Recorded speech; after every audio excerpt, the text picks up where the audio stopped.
Good morning, student. This is Nandita Singh from Lokmanya Tilak School. I am going to explain you chapter 11 of English literature. The chapter name is The Clever Farmer. इसका first part मैंने आपको पढ़ा दिया था, जिसमें मैंने आपको बताया था कि एक फार्मर था जो कि एक लैंड ओनर यानी कि बैरन के अंडर में काम करता था, एक फील्ड में वर्क करता था जिसके चारों ओर माउंटेन्स थे और वहां पर रॉबरर्स रहते थे जो कि यानी डकैट्स रहते थे जो कि बहुत लूटामारी करते थे, लोगों को मारते थे। फिर उस राज्य के, उस किंगडम के एम्परर ने अपने सोल्जर्स को भेज के उन सारे थीव्स को मरवा दिया था।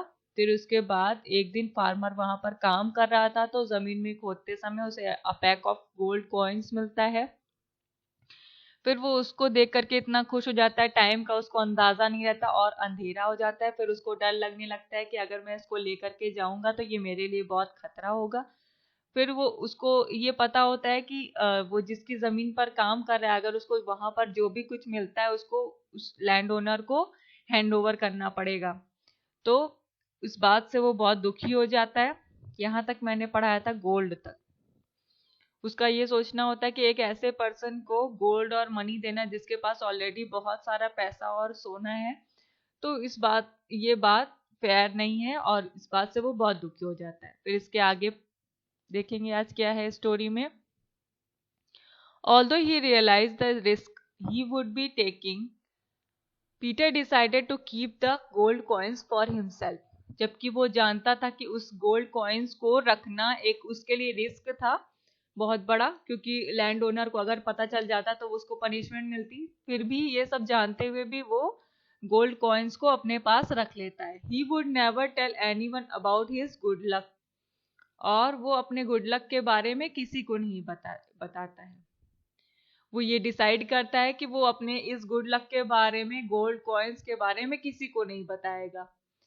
His wife, however, had the habit of talking too much and could not keep a secret. उसकी जो वाइफ रहती फार्मर की, उसकी एक बहुत ज्यादा बात करने की हैबिट होती है उसकी, और वो एक ऐसी पर्सन होती है जो कि कोई भी सीक्रेट को सेव करके नहीं रख सकती, हर किसी को बता देती थी अपनी बातें। If by chance she mentioned it to someone, he would end up in jail. और फिर वो सोचता है कि अगर उसकी वाइफ ने किसी को बता दिया तो उसको जेल भेज दिया जाएगा। He thought about the problem over and over again until he found a solution. Before he reached home, he left the bag full of gold in a bush next to some pine trees.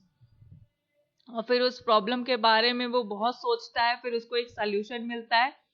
घर जाने के पहले वो क्या करता है, उस bag of gold coin को, एक जो बैग ऑफ गोल्ड कॉइन था उसको क्या करता है कि पाइन ट्री के पास रख देता है, मीन्स छुपा देता है पाइन ट्री के पास। The next day instead of going to work he went to the village and bought a few fish, some doughnuts and a rabbit. Doughnut क्या होता है? A type of sweet bread. देखिए यहाँ नीचे meaning दिया है।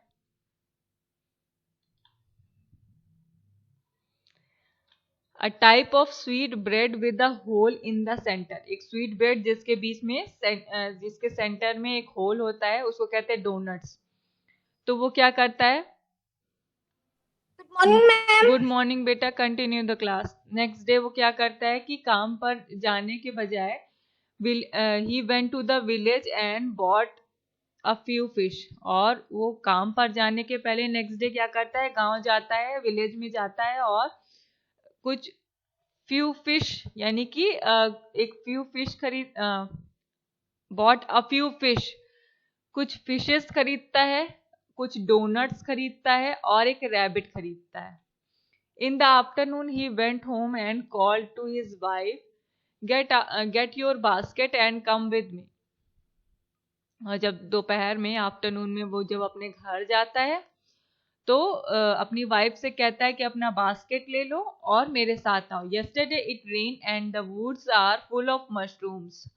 और जो कि वो फील्ड में काम करता था, तो उसने कहा, अपनी वाइफ से झूठ बोला कि कल बहुत ज्यादा बारिश हुई जिसके वजह से वुड्स में यानी लकड़ियों में मशरूम्स उग आए हैं। आपको पता है कि मशरूम पेड़ के तने जो गिर जाते हैं, सड़ जाते हैं, उसमें उगते हैं बारिश की वजह से। तो वो उसको बताता है कि मशरूम्स बहुत सारे उग आए हैं, we must get to them before someone else sees them. और फिर वो कहता है कि हमें उन मशरूम को कलेक्ट कर लेना चाहिए इसके पहले कि कोई उनको देखे और ले जाए। His wife loved mushrooms and hearing this, she picked up her basket and followed her husband. उसकी वाइफ मशरूम को बहुत पसंद करती थी, उसको खाना बहुत पसंद था। ये सुन करके कि वहां मशरूम बहुत सारे हो गए हैं, वो जल्दी से बास्केट उठाती है और अपने हस्बैंड के पीछे चलने लगती है, यानी फार्मर के पीछे चलने लगती है। When they got to the woods, woods यानी कि जंगल, यहाँ पर woods जंगल है। wood मीन्स लकड़ी होती है, woods मीन्स जंगल होता है। When they got to the woods, Peter ran to his wife shouting, "Look, look, we have found a donut tree." When they got to the woods, जब वो जंगल में जाते हैं, Peter ran to his wife shouting, और Peter अपनी wife की तरफ दौड़ता हुआ आता है, चिल्लाता हुआ, "Look, look, we have found a donut tree." देखो हमने एक डोनट ट्री खोज लिया है। And he showed her the branches on which he had hung up donuts earlier. और फिर वो जो सारे सामान खरीद के लाया था, फिशेस, डोनट्स और रैबिट, वो सारे वो पेड़ों पर टांग देता है और अपनी वाइफ को झूठ बोलता है कि देखो हमने डोनट के ट्री ढूंढ लिया है, और वो सारा इंडिकेट करके दिखाने लगता है कि देखो ये यहाँ पर डोनट्स लटके हुए हैं। हंगअप यानी कि लटके हुए हैं, पेड़ों से, ब्रांचेस से लटके हुए हैं। The wife was excited but she was even more puzzled. उसकी वाइफ एक तो बहुत ज्यादा बात करने वाली होती है, अपना सीक्रेट कभी भी हाइड करके नहीं रखती, सबको बता देती है, और वो थोड़ी मैड भी होती है, फूल भी होती है, जिससे कि उसकी बात पर तुरंत भरोसा कर लेती है। उसको ये भरोसा हो जाता है कि पेड़ों पर डोनट्स उग जाते हैं।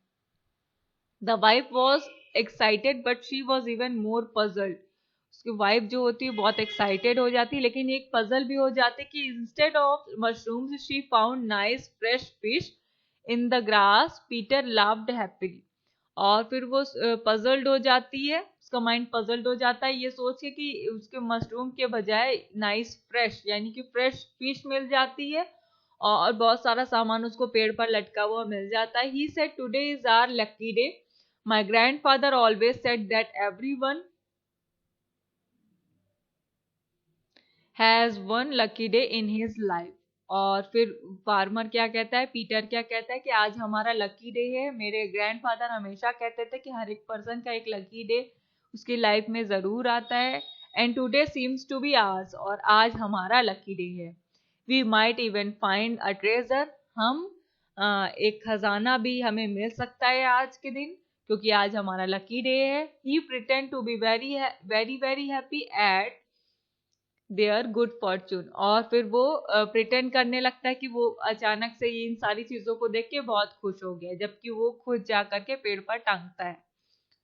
नॉट ओनली वो अपनी वाइफ से इसलिए हाइड करता है क्योंकि वो ये नहीं चाहता कि गोल्ड कॉइन्स के बारे में उसके वाइफ किसी को बता दे, जिससे कि उसको पनिशमेंट मिल जाए। Not only was Peter's wife in the habit of gossiping, she was also a fool. Not only was Peter's wife in habit of gossiping, Peter की जो वाइफ थी उसको ना केवल गॉसिपिंग यानी कि बात करने की हैबिट थी, बल्कि वो एक फूल भी थी, मूर्ख भी थी। So she believed her husband and repeated while looking around, "This is our lucky day, this is our lucky day." Good morning, ma'am. Good morning Nitin, आप क्लास में लेट है, मैं क्लास को एंड करने जा रही हूँ। वीडियो को फॉलो करके चैप्टर देख लीजिएगा। तो उसकी वाइफ बहुत ही फूल होती है, तो वो बिलीव कर लेती है अपने हस्बैंड पर, और ये रिपीट करने लगती है कि चारों ओर देखते हुए कि आज हमारा लकी डे है, आज हमारा लकी डे है। चलिए आज की क्लास यहीं एंड करते हैं, कल इसके आगे से मैं कंटिन्यू करूंगी। Good day.